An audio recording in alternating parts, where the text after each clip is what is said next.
So guys, তোমরা যারা যারা এই ভিডিওটা দেখছো আমার সেকেন্ড পার্ট কুলপুকুর কালী মায়ের মন্দির, ঠিক আছে? তো অবশ্যই কমেন্ট করতে ভুলবে না যে কারা কারা গেছো এই অমাবস্যার পুজোতেই, মায়ের পুজোতে। আর আমরা গিয়েছিলাম, আমি তো খুবই ভালো লেগেছে আমার। যে আর জানো, আমরা দুজন একসাথে ঢুকিনি, আমরা সিঙ্গেল সিঙ্গেল হয়ে গেছি, বিকজ বাইরে সেন্টার ছিল, যদি চুরি হয়ে যায় তার জন্য প্রচুর ভিড়। আর এসব তো নর্মাল কেস, মন্দিরে যে এসব চুরি হওয়া, ঠিক আছে?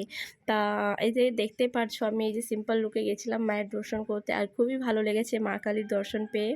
আমি ভাবতেই পারিনি যে আমি যাব, আর ওইখানটায় যে যে দেখবো 100টা পাঠার ওইখানটায় না বলি দেয়, ঠিক আছে? আমি ওটা দেখিনি, বিকজ ওটার জন্য অনেকটা রাত হবে আর কি, 3টে বেজে যাবে। আর বাবু আছে তো ছোটো, তো ওকে থুয়ে পসিবল ছিল না। তো গাইস, অবশ্যই লাইক কমেন্ট শেয়ার করে দিও, ঠিক আছে? তাহলে tata and bye bye guys.